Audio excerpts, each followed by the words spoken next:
मनुष्यों के अंदर तो बहुत इच्छाएं हैं, बड़े महत्वाकांक्षी है, बहुत एक्सपेक्टेशंस है, उम्मीदें हैं, बहुत कुछ करना चाहते हैं।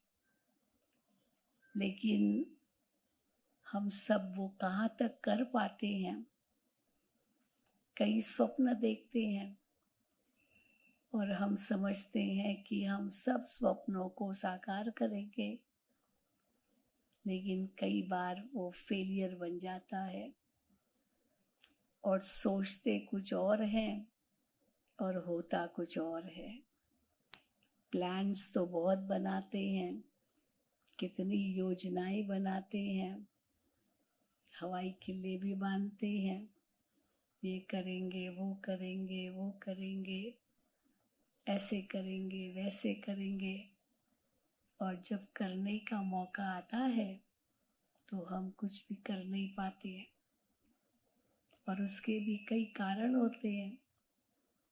एक तो इतनी अपनी अंदर ही क्षमता नहीं है, फिर दूसरा चलो अपनी अंदर क्षमता हो भी तो भी लोग धोखा देते हैं। चलो लोग भी धोखा न दे तो उसके लिए जो धन उपलब्ध होना चाहिए वो नहीं है। तो कुछ न कुछ ऐसे कारण बन जाते हैं जिसके परिणाम स्वरूप वो जो हमने जो कुछ भी प्रोजेक्ट सोचा या जो कुछ भी हमने अपने अंदर में प्लान बनाया उसमें सफलता नहीं मिलती है। आरंभ भी करते हैं और बीच में फिर कई बार छोड़ना भी पड़ता है, परंतु हमें अगर लगातार उसके अंदर अग्रसर होना है तो हमें क्या करना पड़ेगा? कुछ और अवसर ढूंढने पड़ेंगे। अगर उसी को ही आगे बढ़ाना है तो दृढ़ता लानी पड़ेगी। या तो दृढ़ता ला करके उसको आगे बढ़ाएं, जो विघ्न समस्याएं आ रही है उनको हम नजरअंदाज करें और एक ईश्वर का सहारा लेकर के आगे बढ़ें, या तो छोड़ दें। दो ही तरीके हैं, क्योंकि किसी चीज को हम पकड़ करके लॉस में चले जाएं, कर्जा उठाएं और फिर उसमें भी सफलता न मिले तो समझदारी तो यही होगी कि हम उसको उस वक्त स्टॉप कर दें। लेकिन कई बार देखा गया है कि अगर हम उसमें कुछ पॉजिटिव सोचते हैं, उसमें कुछ और अवसर सोचते हैं, तो वो जो पॉजिटिव सोच है हमारी वो हमें और मौका देती है। कई उस पॉजिटिव सोच को ला नहीं पाते हैं, उस मौके को का पूरा लाभ उठा नहीं पाते हैं, तो फिर हताश होकर निराश होकर छोड़ भी देते हैं। अब ये अपने ऊपर निर्भर है कि हम क्या करते हैं। तो कई बार ऐसे महसूस होता है कि ये सब अनसर्टेन है, सब अनिश्चित है, क्योंकि निश्चित है ही नहीं कुछ भी। परंतु उसको हम अपॉर्चुनिटी में, उसको अवसर के रूप में कैसे कन्वर्ट करें, परिवर्तित करें, उसके लिए हमको पहले अपनी सोच को बदलना होगा। क्योंकि कहा जाता है आप जैसा सोचोगे वैसा ही अनुभव करोगे। आपकी जैसी सोच होगी वैसा ही आपका व्यक्तित्व होगा, वही आपका जीवन होगा। As you think, so shall you become. अगर हमारी सोच में एक नेगेटिविटी है तो फिर तो हम उस उस कार्य में कभी सफलता नहीं पा सकेंगे। तो हमारी सोच से हमारा जीवन बनता है। ये एक बहुत बड़ी प्रक्रिया है। तो सोच से जीवन कैसे बनता है, वो क्या प्रक्रिया है, अगर हम उसका विश्लेषण करें तो हम जैसा सोचते हैं उस अनुसार हमारी वृत्ति बनती है।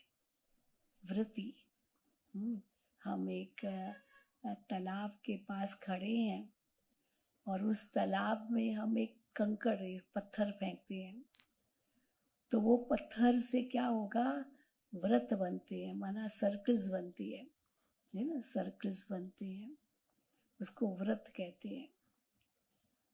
तो मन में भी एक संकल्प उठा, जैसे पत्थर फेंका और उसकी वृत्ति बनती है, और जैसी वृत्ति बनती है वैसा ही फिर हमारी फीलिंग्स बनती है, हमारी भावनाएं बनती है,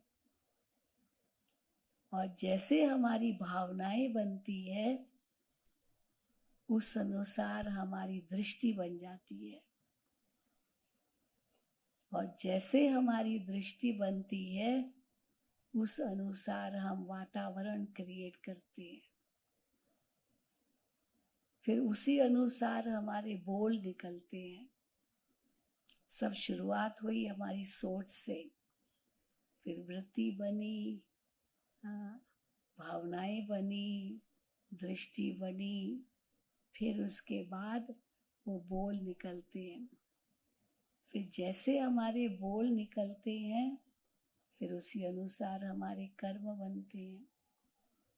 फिर जैसे कर्म बनते हैं वैसे हमारे वो संस्कार बन जाते हैं, हमारी आदतें बन जाती है, और जैसे आदतें बनती है उसके आधार पर हमारा व्यक्तित्व तैयार होता है, हमारी पर्सनालिटी तैयार होती है, और जैसे व्यक्तित्व होता है वैसा ही हमारा भाग्य बनता है। तो वो भाग्य का आधार क्या है, हमारी सोच। तो भाग्य हमारा कैसा हम चाहते हैं, हम पहले ये मन में ठान लें।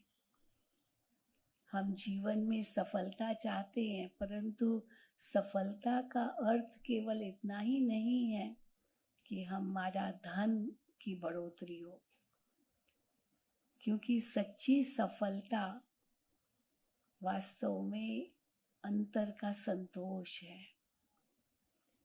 अगर वो संतोष मन में नहीं है तो हम उस असंतोष मन के साथ हम जो कुछ भी करेंगे उसमें कभी सफलता नहीं मिलेगी। तो पहले अंदर में संतोष चाहिए, अंदर में दृढ़ता चाहिए कि मुझे अवश्य सफलता मिलेगी। भले अनिश्चित है लेकिन अवश्य सफलता मिलेगी, क्योंकि कहावत है failures are pillars of success. जो भी कुछ भी होता है, विघ्न आते हैं, अड़चन आती है, रुकावटें आती है, ये सफलता की सीढ़ी है। कैसे वो सफलता की सीढ़ी है, वो मुझे अनुभव मेरा बढ़ता है, और अनुभव जीवन में बढ़ना एक बहुत बड़ी हमारी कामयाबी है। हर कदम पर मुझे अनुभव होता है। इसीलिए कई सक्सेस स्टोरीज हम सुनते हैं, सुनाते हैं, सफलता कैसे मिली। तो उन सक्सेस स्टोरीज में हम सुनते हैं कैसे पहले बिल्कुल असफल हुआ लेकिन उसने हिम्मत नहीं हारी। कितनी कहानियां हैं, कितने लोगों की कहानियां हैं। हार नहीं मानी, और हार नहीं मानी और असफलता होती भी गई तो भी हार न मानने के कारण अनुभव तो बढ़ता गया, और जैसे अनुभव बढ़ता गया एक दिन सफलता मिली गई, क्योंकि वो अनुभव हमें उस सफलता को दिलाता है। ऐसे ही नहीं सफलता मिल जाती, को उड़कर नहीं हम वहाँ पहुँच जाएंगे।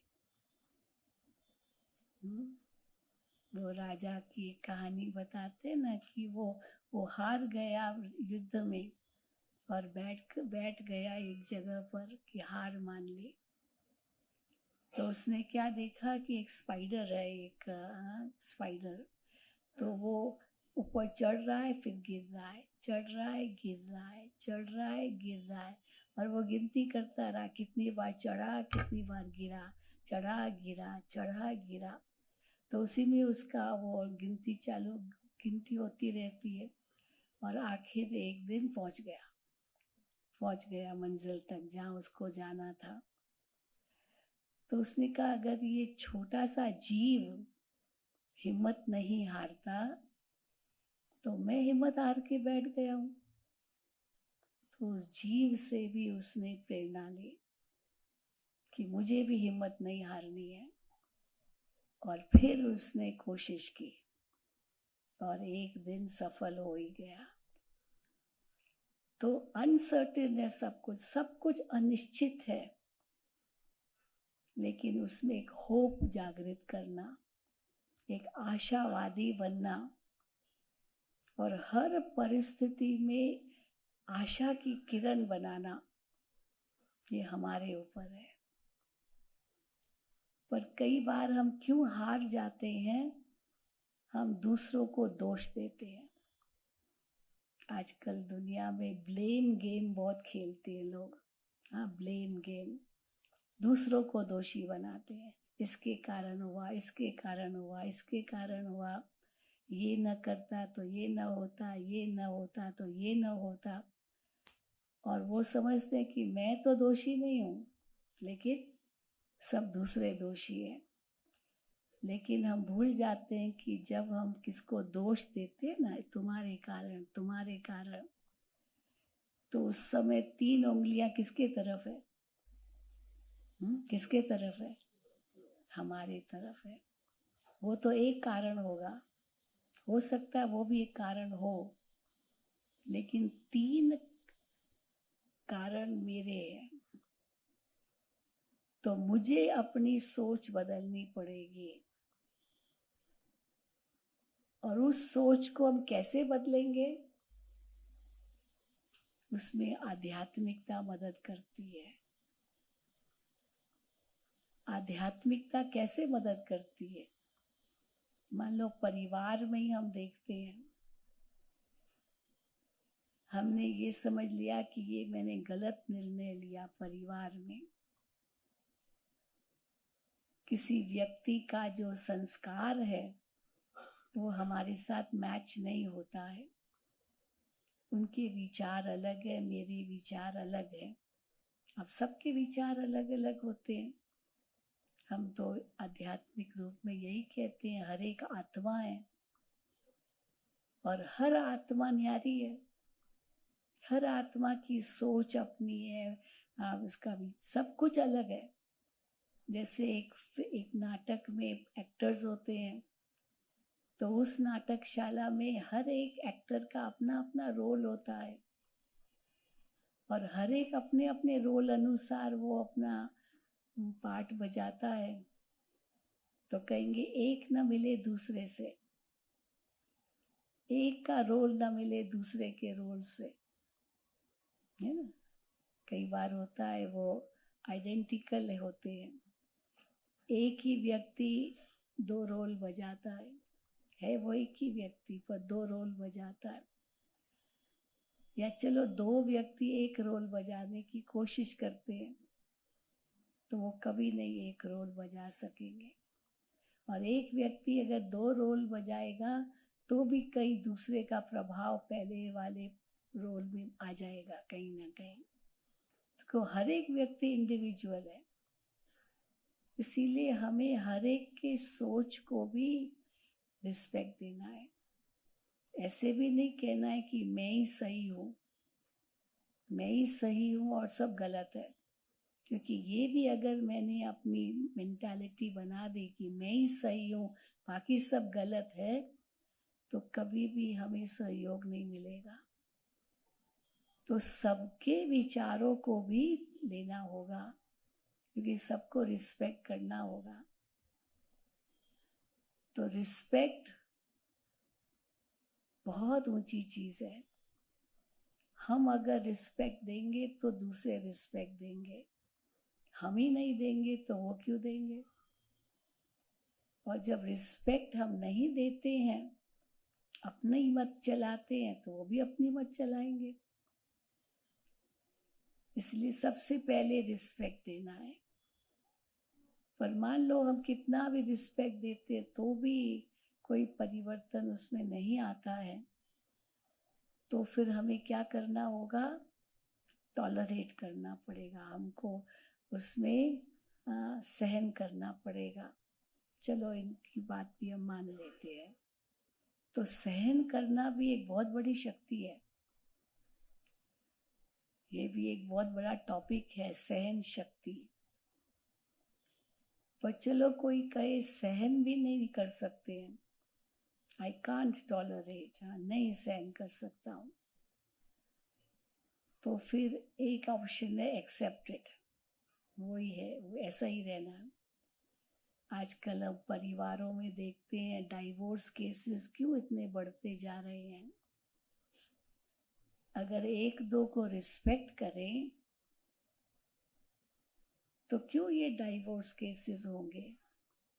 ये स्वीकार करें कि हर एक का अपना अपना विचार है, कोई बात नहीं, हम उनके विचार को स्वीकार किया, वो हमारे विचार को करेगा, पर हम नहीं करेंगे, वो ही करे। वो कहेगा मैं भी क्यों करूं। घरों में झगड़े क्यों होते हैं, परिवारों में इतनी अनबन क्यों हो जाती है, क्यों इतनी ये परिवार टूटते हैं। जंगलों में आग कैसे लगती है, जंगलों में आग कैसे लगती है, सूखे होते हैं, बारिश नहीं पड़ी तो जो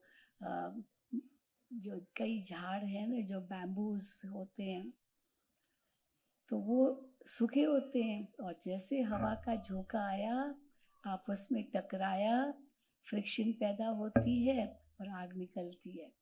कोई आग लगाता भी नहीं है, लेकिन आग लग जाती है। तो इसीलिए फ्रिक्शन पैदा न हो, उसके लिए दोनों एक दो को रिस्पेक्ट देवे, वो उसकी बात स्वीकार करे, वो उसकी बात स्वीकार करे। इसलिए हिंदी में एक कहावत है, एक ने कहा दूसरे ने माना, तो दोनों आत्मज्ञानी हैं। ऐसे नहीं जिसने कहा वही आत्मज्ञानी है और दूसरा नहीं है, पर उसने माना, स्वीकार किया, वो भी आत्मज्ञानी है। तो आत्मज्ञानी जो होगा वो सबको रिस्पेक्ट देगा। तो कैसे हम एक दो को रिस्पेक्ट दें, नहीं तो टॉलरेट करें, उनको सहन करें, ये समझकर कि उसका अपना संस्कार है, कोई बात नहीं, मुझे एडजस्ट करना है, एडजस्ट करना है। दुनिया में हम देखते हैं कैसे एडजस्टमेंट एक बहुत ज़रूरी चीज़ है। नदी अपना रास्ता लेती, पर पहाड़ आ गया कैसे एडजस्ट कर लेती है। सागर के अंदर कितनी चीज़ें डालते हैं, पर सागर के अंदर ये विशेषता होती है कि जो बेकार चीज़ है उसको किनारे फेंक देगा, और जो काम की चीज़ है उसको अपने अंदर समा लेगा। लेकिन सागर कभी भी वो गंदा नहीं होता, उसका स्तर गंदा नहीं होता है। या तो किनारे फेंक देगा या तो अपने अंदर ले लेगा। और सागर साफ का साफ, क्योंकि उसमें समाने की शक्ति है।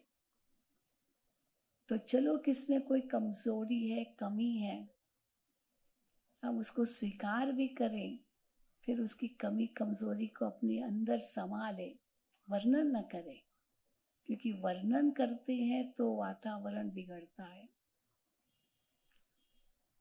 तो इसीलिए उसको समाना पड़ता है, एडजस्ट करना पड़ता है, अकोमोडेट करना पड़ता है। और नहीं तो एक्सेप्ट तो करना ही पड़ता है। अगर इसको एक्सेप्ट नहीं किया दूसरा लेंगे तो वो इनसे और बदतर हो सकता है।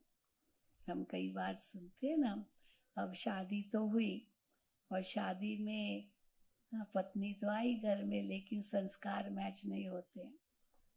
चलो बच्चे भी हो गए, परिवार भी हो गया, और बच्चे हैं तो भी तलाक दे दिया और दूसरी पत्नी ली। अब दूसरी पत्नी तो उससे भी गई गुजरी हाँ, उससे भी गई गुजरी। फिर क्या सोचते वो पहली पत्नी अच्छी थी। ऐसे बहुत कुछ सुनते हैं।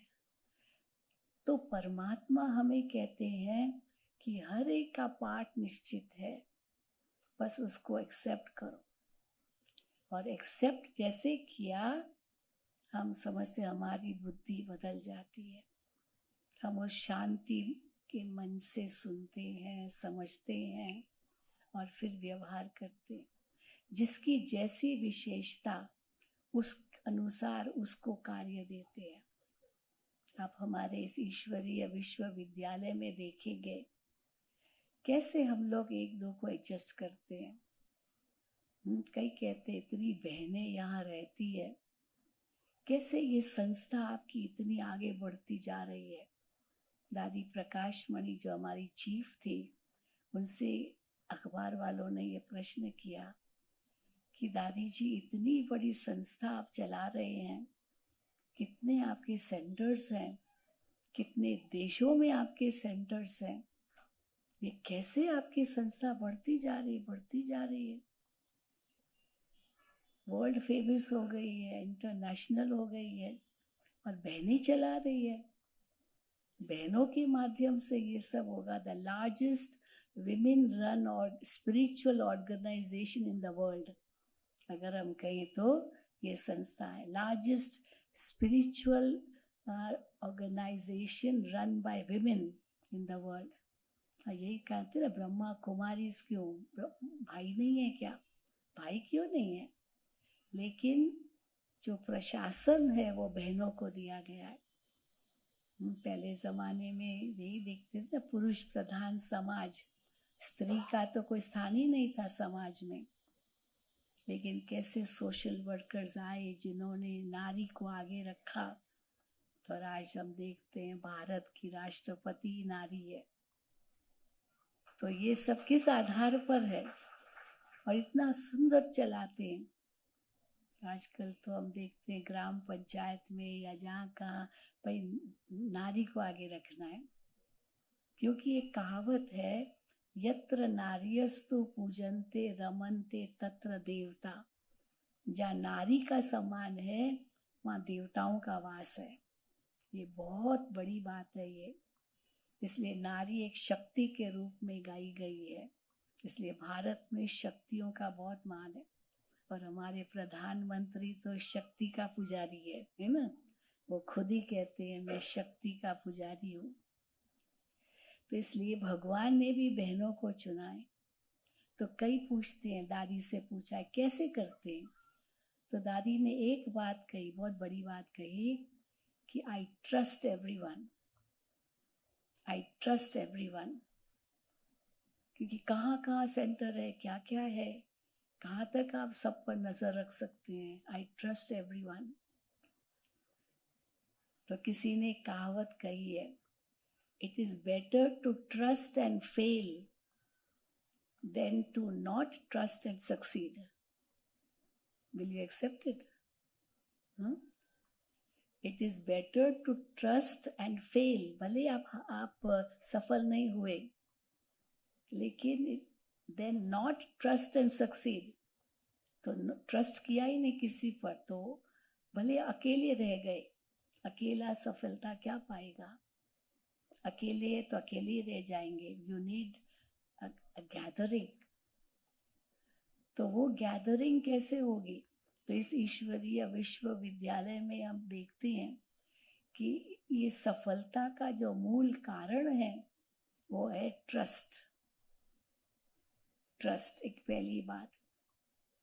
दूसरी बात ये है कि हम समझते हैं हम लोग सब निमित्त हैं, बस इस गॉड्स वर्क।